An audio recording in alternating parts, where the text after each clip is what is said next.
The Addiction Podcast, Point of No Return. Hello, everyone, and welcome to the Addiction Podcast, Point of No Return. My name is Joni Siegel, and I am the host for this podcast. My husband, Steve Siegel, is the producer for the podcast. Just a reminder to please subscribe to this podcast wherever you listen to podcasts and give us a 5-star rating so that when people search for podcasts about addiction, they find this one, and hopefully they get a message that will prompt them into recovery or to get their loved one into recovery. We just want to give people a message of hope and let them know that help is available. Please also check out our YouTube channel, and if you haven't subscribed, please do that and give us a thumbs up on our videos. Also, if you ring the bell on YouTube next to our channel, you will get notified when we put a new video up. Today's episode is episode number 277, and today we have an interview with a gentleman named Tim Lodgen. Tim is 45 years old.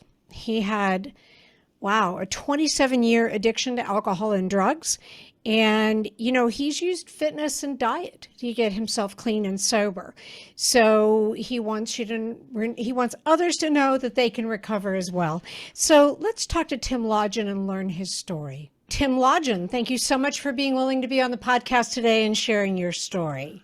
Thank you so much for having me. I really appreciate it, and I look forward to sharing my story. Awesome.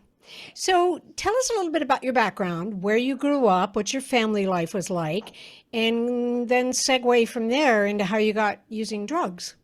Sure. I was born and raised in Baltimore, Maryland. I had a pretty much fairly normal family. My father was a police officer. He ended up retiring from the police force after 37 years. My mother, believe it or not, when I grew up, she was a professional bodybuilder. So in my family, there was no alcohol, there was no drugs. My father would occasionally have a drink on a holiday or a get together with the family, but there was no alcohol in my house. I didn't grow up around that. Of course, when we went to parties, my aunts and uncles would have a few, but it wasn't in my face growing up as a child. Now, at the age of 6 to 7, my mom and my father did get a divorce. So I grew up primarily with my mother. But again, she was into physical fitness. And as soon as my father left, she put herself through college. She went and got a master's degree and became a vice president of this big company, and really did the best she could to take care of me and my older brother. She worked 3 jobs for years, and then ultimately became a millionaire, and she really took the reins. And when I look up to somebody, I look up to my mother, because everything that she went through, and she never stopped. She just kept pushing and pushing and pushing. And even through all of my addiction and all of my mental illness, she would always tell me, Tim, there's something out there for you. Don't give up. You can get through this. She always was my cheerleader. Even today, she's still, now that I am sober, tomorrow I actually have 15 months clean and sober. Wow. And congratulations. Thank you. And she just tells me how proud she is of me every day. And, well, heck yeah.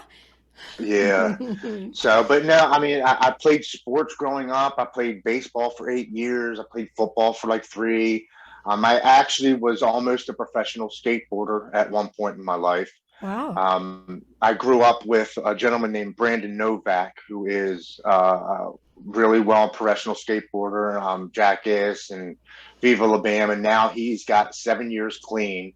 He's written 3 addiction books, New York bestseller list. And he's just opened up his 3rd rehab house in Delaware that holds up to 47 patients. So he's really given back to the recovery community. And later in my story, when I tell you, he's actually the person that helped get me into rehab to save my life. Wow. So he's been a big part of my life ever since I met him in 5th grade, and we partied together. We did a lot of nasty things together, but in the end result, when I needed the help the most, he was there with his hand out to help save my life. That's awesome. But back to your story. So you could have been a professional skateboarder. So what got you into alcohol and drugs? So, my 9th grade in high school, we had a welcome to high school freshman year party. And I went to the party, and there was alcohol there, and I drank for the very first time. I believe I was 13, 14, and I got so sick. Like the next morning, I was throwing up. I had a hangover, and my mom came and picked me up from the guy's house, and she's like, "You don't look good." I was like, "Mom, I drank last night." And her punishment of the day was we were having a cookout, so she made me shuck 50 ears of corn for the punishment. And she gave me a paper bag. She goes, "This one's for you to throw up, and this one's for you to shuck the corn." She goes, "Make sure they're all done before our guests get here." I love She didn't it. she didn't punish me, but that was her kind of a punishment. So after that, I didn't touch anything again until senior year. Like I said, I was an athlete. And I had picked up boxing my ninth grade year, so I became a boxer ninth through 12th grade. I fought in the Junior Olympics and Golden Gloves, and so I kind of like was always just very focused on athletics and competing. I really liked the competition. Senior year, I went ahead and I signed up for United States Marine Corps. I knew I kind of didn't have the grades to get into college, and I didn't want to stick around after high school and just live in this neighborhood. I wanted to do something with myself, so I joined up for the Marine Corps. And senior year, my buddy had a party, and I went to it, and I'm like, you know what? In like 7 months, I'm going in the Marine Corps. I think I'm going to have some fun.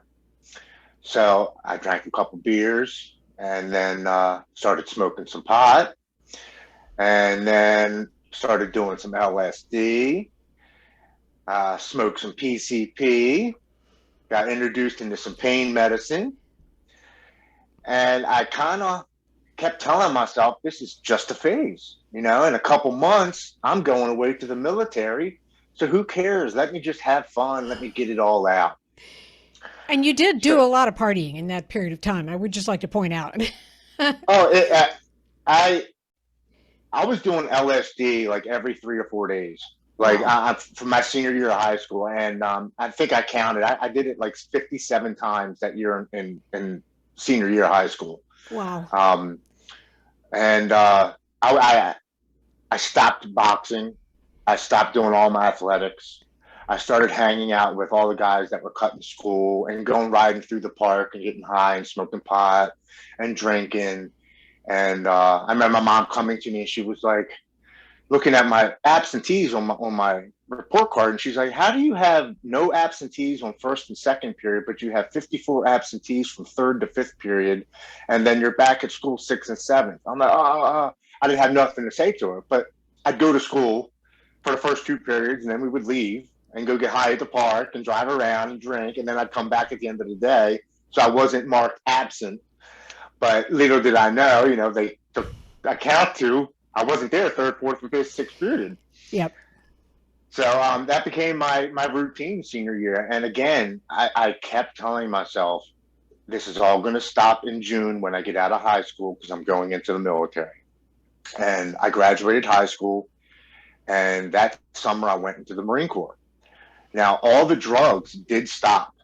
I completely stopped doing everything. I was joining the military. But as soon as I got through boot camp and I got stationed in North Carolina, Camp Lejeune, my alcoholism went through the roof. That's all we did. As soon as we were done for the day at 4 o'clock, outside of all of the military bases were strip clubs, bars, tattoo shops, and then churches. And I think they lined them up like that so you can get all your sins in and go to church on Sunday and be like, "I'm sorry for what I did, but I'll see you next week."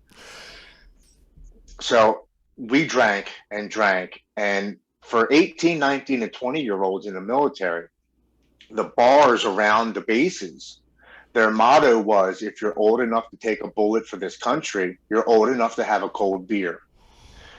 So their only stipulation was you couldn't stand at the bar with the alcohol in your hand. You had to take a drink and then sit it back down at the bar, just in case the authorities walked in. They couldn't pinpoint and say, "Oh, I saw you with beer in your hand." But they had no problem serving us whatever alcohol we wanted. And, for 18, 19, and 20-year-old men, we're seeing our sergeants at the bars who's in their 30s, And we're like, well, they're doing it. We're getting up at 3 o'clock in the morning. We're going running. We're doing all the calisthenics. We're training hard. And then they come here and they party hard. They drink. So we were looking up to these guys that were doing the same exact thing. So I was very influenced by seeing that. Yeah. My 1995, about 6 months into, halfway through 1995, my unit got deployed to Somalia. I did 6 months in Somalia. Now, luckily, it was after the war had ended. So this was Operation Shield. We were there basically to clean up and be peacemakers. But I did see a lot of death. I saw a lot of pretty nasty things of the aftermath of war that took a very long time. If not, I don't think I'd ever forget what I saw. So it had an effect on me, but I tried to tell myself, well, this is just what we do. This is part of what we are. And, when you're 18, 19, and 20 and join the military, they break you down mentally and they build you back up the way that they want. So I don't want to say that they made us into robots, but they kind of did. They kind of mentally brainwashed us into thinking, we kill, and let God sort them out. And you should have no emotions to what you're doing because you have to be ready for the next assignment, the next mission. And you can't dwell on what you just did because this is what you do. And I had that mentality and I took it to the extreme. I mean, anytime we did anything in the Marines, I was in the top 5 of my class doing whatever it was. I was always extreme. And I get out. I did 2.5 years in the Marines instead out of 4 because on my 2.5 year, I broke my ankle running to the bathroom and I stepped in a hole and I broke my ankle severely. And they wanted to do surgery on me. And I'm like, nah, I'm 20 years old. I don't want surgery. So they opted to have me, I could get out as an honorable discharge. So I get out and my mom brings me back home. She said, you can stay here. You're 20, you got nothing going on. I'm like, okay. So the first month I get home, I'm like, oh, this is great, man. I don't have to get up at 3 o'clock in the morning. I don't have to make my bed. I don't have to wear a certain military uniform. And I really loved the first month coming home because it was kind of like a de-stressing period. The second month coming home, I started to think about, oh shit, well, I'm 20 years old. I'm back at my mom's house. I'm not in the military anymore. I got to start looking for a job. I got to start looking to get a car to get myself around. I got to start paying bills. And the amount of pressure that I started to feel really got to me.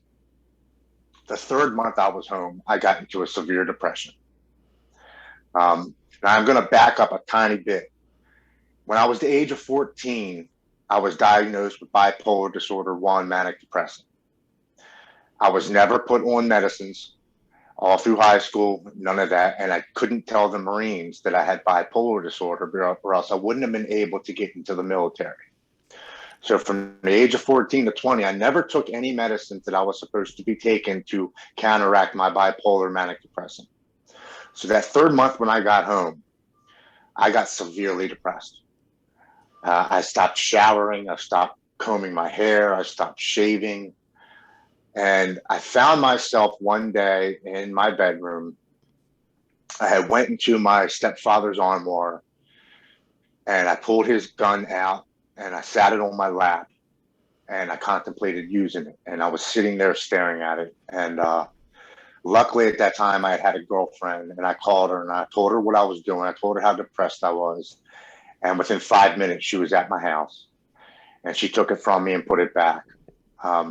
I told my mother that I was severely depressed and sad. I never told her that I went and got my stepfather's gun because I knew she would have had me committed. Yeah. But what she did do was she got me to the doctors immediately. They reassessed my situation and they did confirm, yes, you have bipolar 1 manic depressive disorder. We need to get you on some medicine. So they started to get me on medicine. Well, I started to drink again. I started to smoke pot again. So the medicines that they were putting me on were not working. But I also wasn't telling them that I started to drink again and I started to smoke pot again.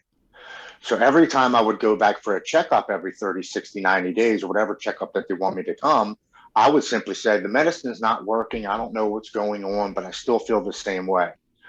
Little did I know that when they put you on these medicines, it specifically says, do not use drugs or alcohol. It may intensify or nullify the effect.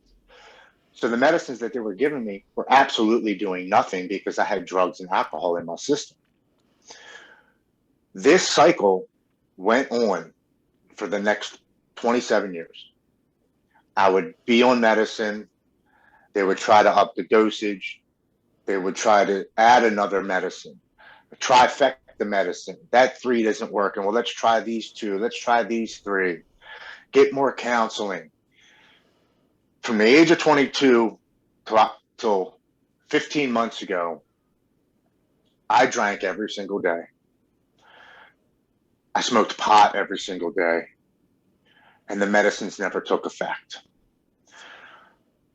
I had 3 daughters in this time frame, and at the age of 28, I had some surgeries.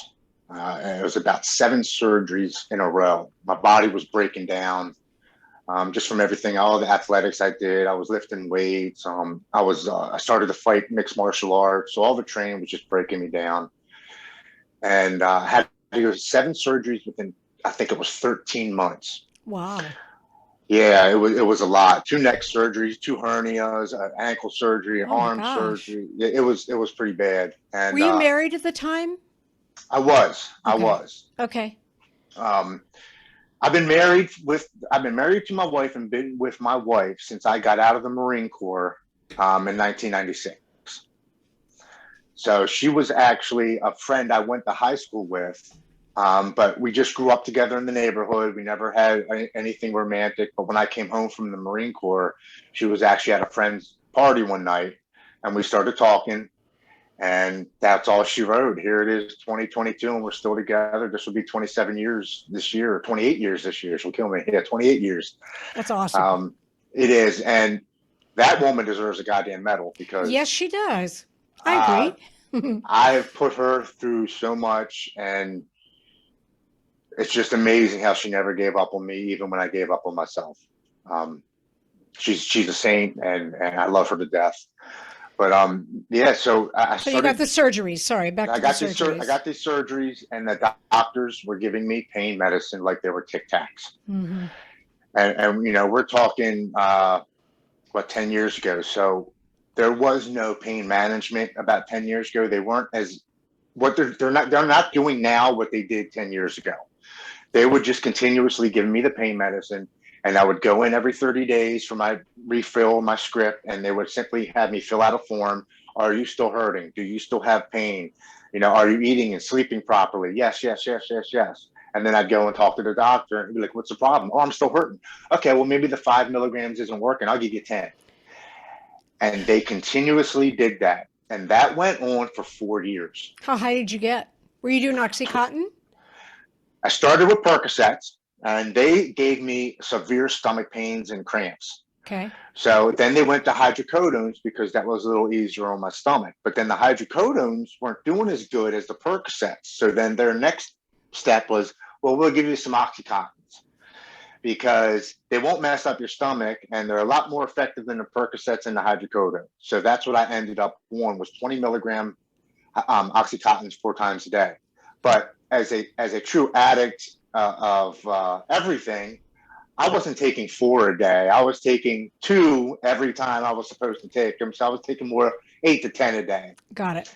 And I was drinking on top of that and smoking pot on top of that. Okay. Because now for me, my addicted brain was like, oh, now I got a trifecta. I can have some alcohol. I can take my pain medicine because those 2 feel really good together. And then if my stomach gets upset, I'll smoke some pot because that will take away the nausea, and I can eat. So to me, that was a perfect combination of all 3. Okay. That went on for 4 years, and it got to the point where it scared me. And I actually told myself, you know, this is how people die. Taking pain medicine and drinking, I was drinking 12-pack a day. So I was taking 8 to 10 20 milligram Oxycontins and drinking a 12-pack of beer a day and smoking pot. Now, the pot doesn't kill you, but the damn pain medicine and the alcohol, that sure as shit will kill you, and it will kill you in your sleep, and you won't even know anything about it. And I got scared. I remember thinking to myself, man, this is exactly how people die, and I'm not going to know it, and I'm not going to remember it because it's going to happen when I go to sleep tonight. And I was like, I'm not dying like that. I'm not. If I'm going to die, I'm going to do it by my own hands because I'm not going to do it like this. And I was sick of being an addict. I was sick of being an alcoholic. The doctors weren't stopping giving me pain medicine. Their simple solution was, well, maybe instead of 20, we'll take you down to 10s, or maybe we'll give you a 3-month subscription and then just try not to take them as much. Well, that doesn't work when you're an addict. It really doesn't. Try not to take them as much. Yeah. Yeah. Say that to an Yeah. addict. Try and only do one thing of heroin, not as much as you've got. Yeah. Yeah. Yeah. And that's a typical thing. The more you have as an addict, that means the more you get to do. That's right. It doesn't mean, oh, well, I have some up on the shelf when I need it. No, it means I got a whole goddamn bottle. I'm going to take as many as I can. And then when I get down to 10 and I have a month and a half left before they fill it, then I'll start worrying and go to the doctor and be like, well, I need some more. What happened? Oh, I accidentally dumped half of them down the toilet. My elbow hit it off the counter and half went down the toilet, and I need it because, I've been on it for so many years. If I stop right now, I'm going to get sick, and you know what could happen? Oh, you're true. Okay, well, then you refill it. We're master manipulators when it comes to getting our drug of choice. Yep. So we would do anything that we can to get that. And I did that several times. But I got to the point where, I couldn't stop drinking. I couldn't stop taking the pain medicine. I felt as if nobody realized how bad it was because in true addict fashion, I was suffering alone and I wasn't sharing it with anybody. I felt as if this was my problem and my disease, and no one would understand. No one would understand why am I taking so much. So one day I went into my bedroom and I had my prescription up on my dresser, and I was about 6 beers deep, which you always make really good decisions when you're about 6 beers deep. And I said, you know what, I want to take care of this problem right now. And I opened up the bottle. And I remember counting them in my hand. There was 18 Oxycontins, and I took all 18 of them. And I went out to the living room, and I drank about 4 to 5 more beers. And I went and laid in the bed. And I remember saying, please don't let me wake up tomorrow because I can't do this anymore. Wow. I don't want to live like this anymore. I'm an addict. I'm an alcoholic, and the pain is too much. And I woke up the next day, and I immediately went into the bathroom where my second bottle was of pain medicine, and I grabbed the bottle and I threw it down the toilet. And I remember looking in the mirror and telling myself, I don't care how sick you get, we are never taking pain medicine again. And I remember looking at my face and how distorted I looked, and just how bloated and just discolored my face was. And I was sick for about a week and a half, throwing up, using the bathroom, the jitters, insomnia, upset stomach, the whole kitchen sink thrown at me for 10 days. But I remember specifically every day when I was crying and throwing up and going to the bathroom, I would look in the mirror and say, we can never take pain medicine again. We can't do it. Remember this pain. Remember how you feel like this because you never want to go through this again. Wow. And that has been, it's close to 7 or 8 years now. I haven't touched pain medicine at all, not one bit. I take Tylenol or Aleve, and that seems to do what I need to do. And that's it. I was fortunate enough to be able to stop the pain medicine myself. But I think it was due to, I was so scared I was going to die, even though I wanted to die. Yeah. But I didn't want to die, if that makes sense. Yeah. It makes total sense. But my alcoholism at that point, because now I'm missing the trifecta. Right. I still got my alcohol and I still have my marijuana.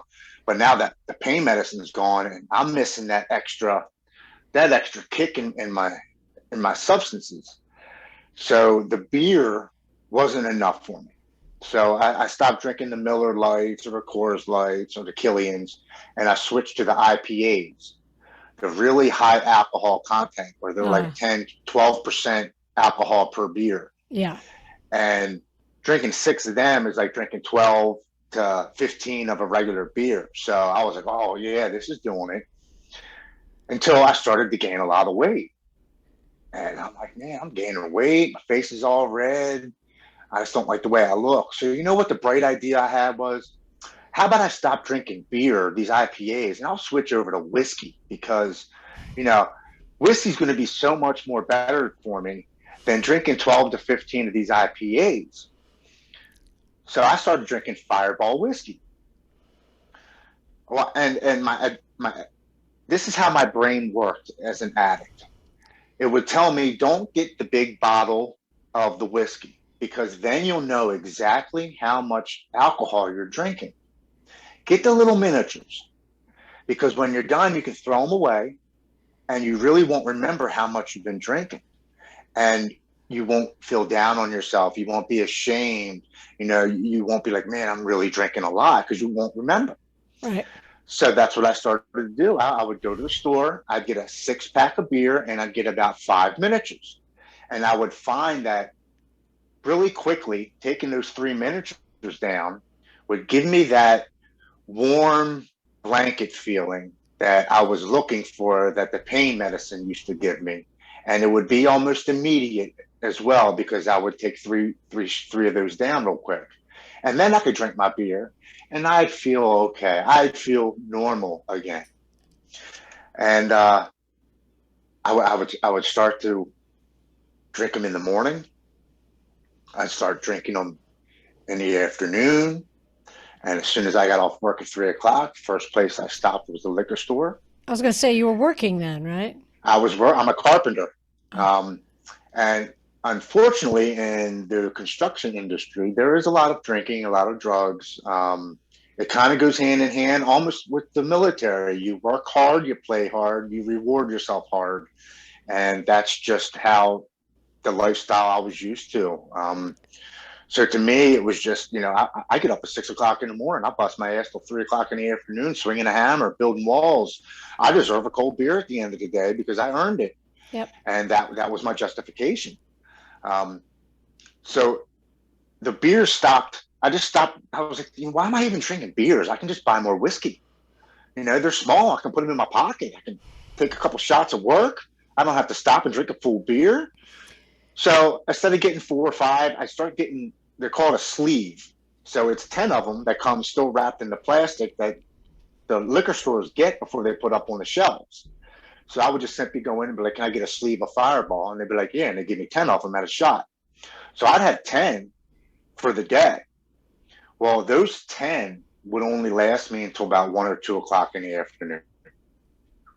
As soon as 3 o'clock came and I punched out, first place I went to was a liquor store, and I would pick up another 10 Fireballs. I measured it one day. One of those miniatures is 2.5 shots. Before I went to rehab at the end of my addiction, I was drinking 25 to 30 miniatures a day. Are you ashamed of your loved one's addiction? Are you worried that your loved one will overdose before they hit bottom? Do you walk on eggshells because of your loved one's addiction? If the answer is yes to any of those questions, the Addiction Intervention book is for you. Author Rob Lohman brings you 11 breakthrough strategies to help you or a loved one discover freedom from the chaos of addiction. Restore your hope for the future and break free from the hopelessness of addiction. Visit www.addictioninterventionbook.com to get your copy today. Also available on Amazon. You are listening to the Addiction Podcast, Point of No Return. For more information on the podcast or to reach out if you have a story you would like to share with us, go to our Facebook page by the same name, or you can email us at theaddictionpodcast@yahoo.com, or go to our website, theaddictionpodcast.com, or call us at 727 314-7080. And please remember to subscribe to our podcast wherever you listen to podcasts and give us a 5-star review. Sometimes, the hardest thing about getting someone into recovery is getting them to agree to treatment. Bobby Newman, a certified drug counselor with 30 years experience and an over 85% success rate as an interventionist, has created a series of 12 videos that you can use right now to learn every step to get your loved one to agree to treatment. Call 1-833-918-0008 today and say the word podcast to get a 10% discount. Or go to newmaninterventions.com and type in the word podcast for a 10% discount. This service comes with a free 1-hour consultation with Bobby. So that's about 70 to almost 80 shots of Fireball whiskey a day that I was drinking every single day. Wow. You're lucky you're alive, right? Yes. Yeah. I'm going to get to that because when I got to Okay. rehab, that's exactly what the doctor told me. Okay. I was drinking so much. I was passing out. I was blacking out. My wife told me, my personality changed. You think? There's no way my personality changed. She's like, Tim, since you've been drinking whiskey, you're an asshole. Everything irritates you. You yell at everybody. You're very hard to deal with. You got to cut it down. You got to cut it down. And she would give me ultimatums. Can you please just not drink for the next couple of days and just maybe wait to the weekend? So every once in a while, I would take a day or two off. But it wasn't because she asked me. It would simply be because I drank so much the night before. I physically couldn't drink that day because I was throwing up most of the day and I wasn't able to eat. So I literally couldn't get alcohol into my system. Wow. But the next day, when I felt okay, the first thing I would do was take 2 or 3 of those shots. And I'd be like, there I am. Okay, I'm back. Now I can eat something. Now I can get to work. And now I can be a functional human of society. Wow. It got so bad that, I would come home from work, and I have 3 daughters, and I would come home from work and the house would scatter like cockroaches with the lights coming on. And in my addiction, I would think that was great because I get to come home and nobody bothers me. I can sit in front of the TV and drink and nobody's going to question what I'm doing. Nobody's going to say, hey, you're drinking too much. Nobody's going to bother me because I get my free time. Right. Little did I know until I got sober that my family was scared of me. Mm-hmm. My family didn't know which husband or which father was walking in the door. So it was safer for them just to go into the other room and shut their doors and let me be me rather than confronting me for the day. Wow. But as an addict, I thought it was the best thing because, man, I get to come home and nobody's going to bother me and I get to do what I want and drink as much as I want. Wow. So what made you want to change? So the last year of my alcoholism, I got a brand new truck. And I was driving to the liquor store, shockingly enough, and I hit something on the side of the road. And I honestly do not know still to this day what I hit. I don't know if I hit a parked car or a street sign, but I hit something on the side of the road. And I come home and I remember telling my wife, I just hit something in my truck. I'm going to bed. I'll deal with it. I'll deal with that shit in the morning. And I go to bed. I wake up the next morning like a good alcoholic and say, good morning. I'm going to the grocery store to go get some milk and water. And my wife simply looks at me and says, how are you going to do that? I said, in my brand new truck, it's in the driveway. She says, go look at your brand new truck in the driveway, Tim. So I go outside and my right passenger tire's hanging off the axle. My side mirror is smashed in. And I'm sitting there looking at it. I'm like, what the hell happened? And she pops her head out the front door and she says, you have no idea what you hit last night, do you? And I said, I truly don't. And she says, Tim, you could have killed somebody. You could have killed yourself.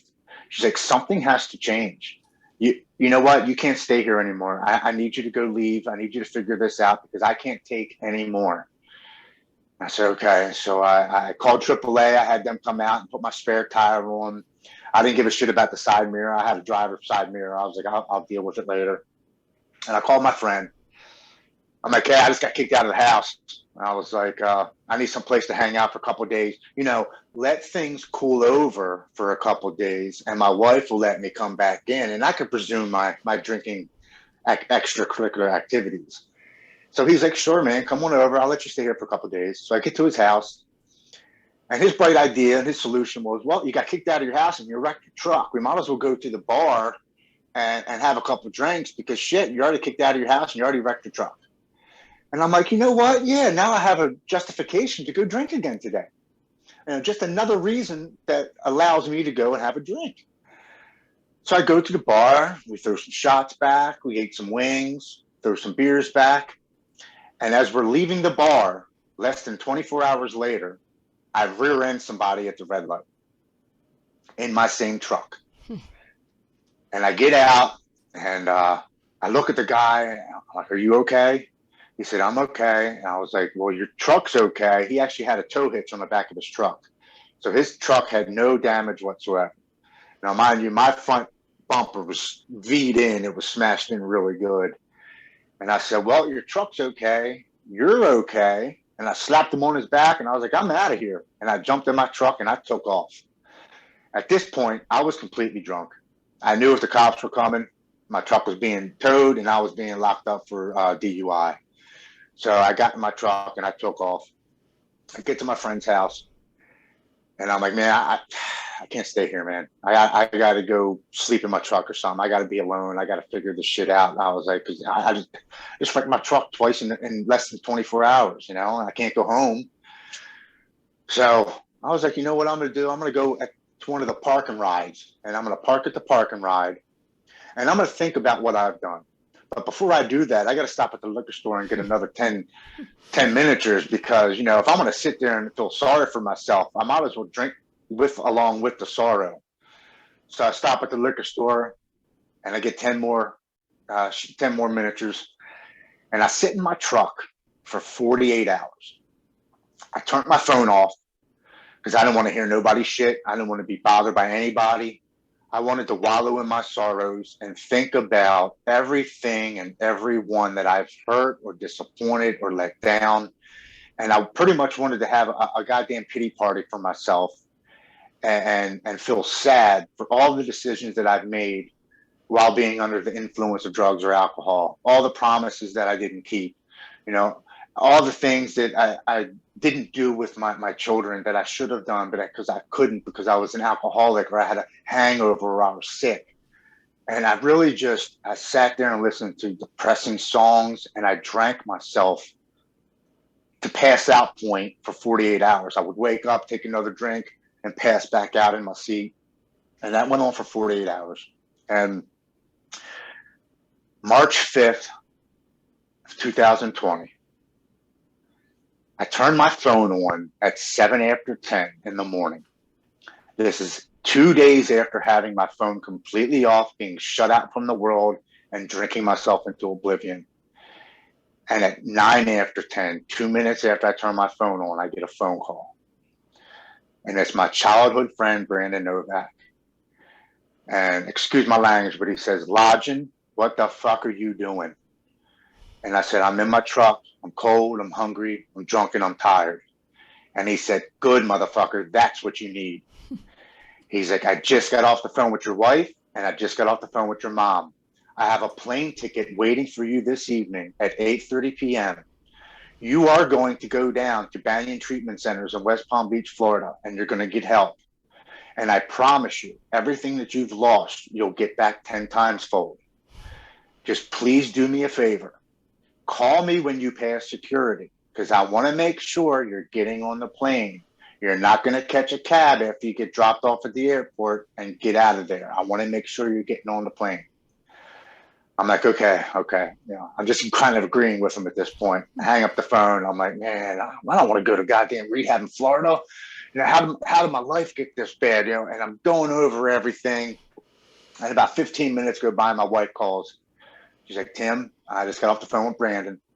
I would like you to come home and take a shower and pack your bags and possibly get some rest. You got a couple hours before you go to treatment, but I would like you to come home and do those things. I said, okay, I'll come home. So I go home, and I couldn't eat. My stomach was now in knots because now I'm having a panic attack, and my anxiety's through the roof because now I got to go on a plane to a rehab facility for God knows how long, 30, 69 days, I don't know. And I really didn't want to do it. I did take a shower. I did pack my bags, and I couldn't sleep. My mind was racing a million miles an hour. And I sit on the edge of my bed, and I'm just thinking about everything. And I'm like, man, how did I get here? How did I let it get this bad? You know, why wasn't I able to stop? And I just couldn't come up with a solution. But my disease of addiction had a great solution for me. And it grabbed me by the hand, and it walked me into the basement of my home, and it threw a rope around my neck, and it stood me up on a bucket and told me to jump. And my wife realized I wasn't in my bedroom, and she comes downstairs, and she sees me in the corner of the basement. She says, "What are you doing?" I said, I can't do this anymore. I just want the pain to stop. I'm an addict. I'm an alcoholic. I've let everybody down. I don't want to be here anymore. And she looks at me and she says, "Tim, do you know what this would do to your children? Please get down. Everything is going to be okay. Just please get down and get on that plane tonight." And I get down and I fall to the floor for about 10 minutes and I just cry in a ball. And I go upstairs and I call my friend. I'm like, "Brandon, I got to go, man. I got to go. This disease is going to kill me. I can't do it. I got to go." And all he says is, "I'm proud of you. I love you. Call me when you pass security." So my mom comes and picks me up and drives me to the airport.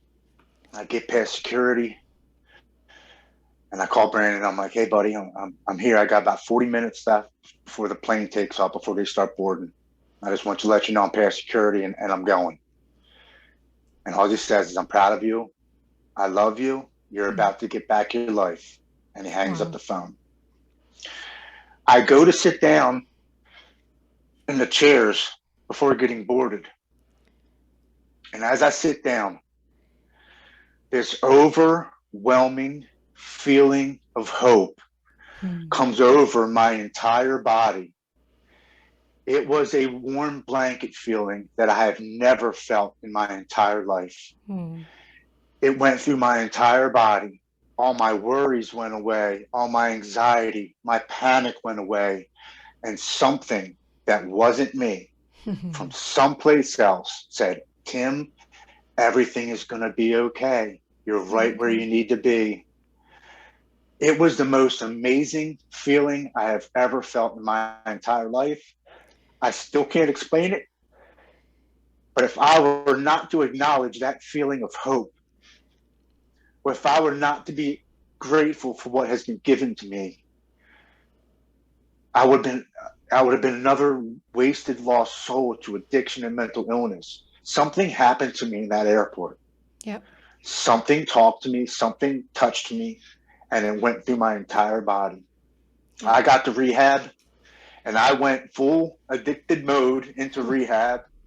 I didn't miss any meetings. I did extra meetings for military and first responder veterans. I did all my homework. I did all my journaling. I spoke at the meetings. I shared my stories. I helped others at rehab, and something happened to me in rehab. I was asked one morning to come to a pre-meeting meeting. A gentleman in the morning at 8 a.m. would have a couple people put together, and he would read a verse, not from the Bible, but from a spirituality book. And then he would read a verse of daily reflections, and then he would have a prayer at the end. But it wasn't like Jesus based, or anything. It was more spirituality based. And he said, Tim, he said, if you're up at 8 o'clock tomorrow, would you like to come to one of my meetings? There's only 5 of us, and we meet every morning an hour before the meetings start. He said, but it helps me sometimes get my day going. And I said, you know what, man, I'll come tomorrow. And I woke up and I went and I saw him. And he comes over to me and goes, you're the first person to tell me that they would come, and actually showed up. And I said, really? And I said, well, I told you I'd come. I said, so I'm going to come. And something spoke to me at these meetings when he was talking about spirituality. He was talking to me about daily reflections. And that little tiny meeting went from 5 people to about 15 in about a week and a half. And after a week and a half, the gentleman who started running it, his time was up. He had been there for 45 days and he was getting ready to go home. And in one of the morning meetings, he's like, well, guys, he said, today's my last reading. I'm getting ready to go home. He's like, but I really love how this has helped so many people here in the mornings. And I want to leave this book here. And I have to leave it to somebody to carry on the message of hope and recovery. And he goes, and I've been thinking about it long and hard for the last couple of days. And he said, and I'd like to leave it to you, Tim. I want you to carry on these messages. And I want you to carry on this message in the morning before the meetings.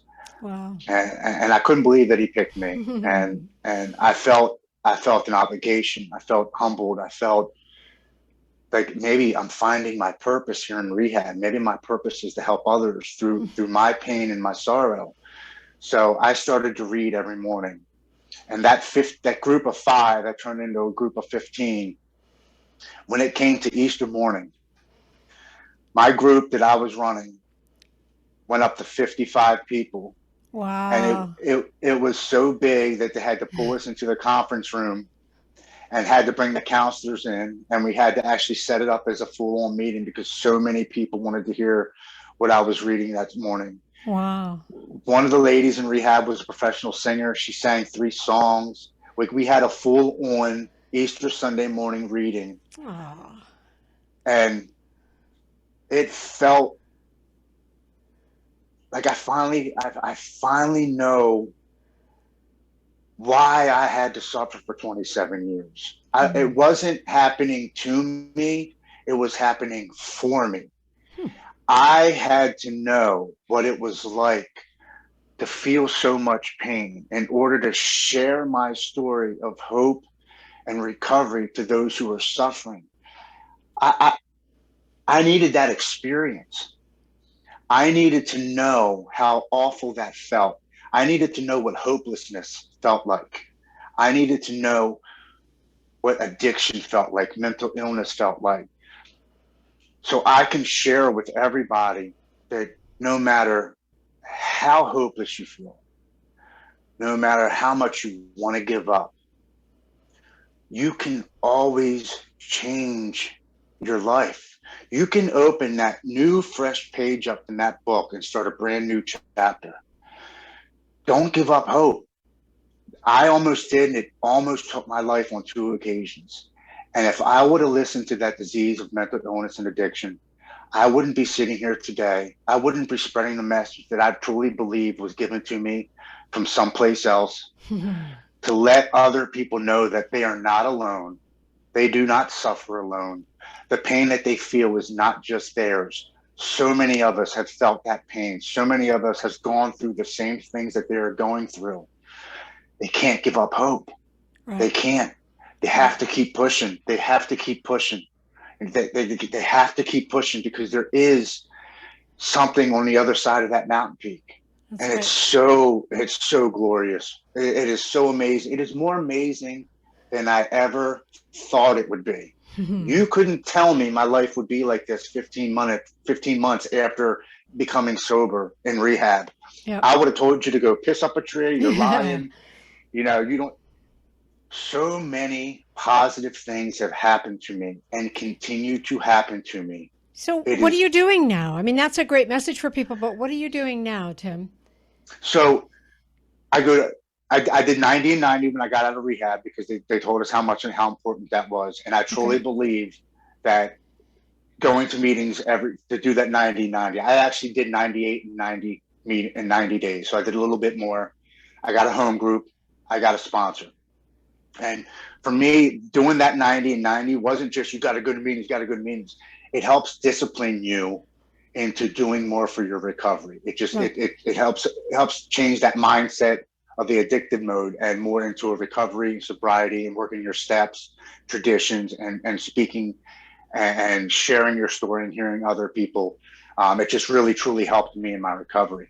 Right. Um, in rehab, we actually had a personal trainer come in 3 days a week. So I started exercising again, which really helped me in rehab.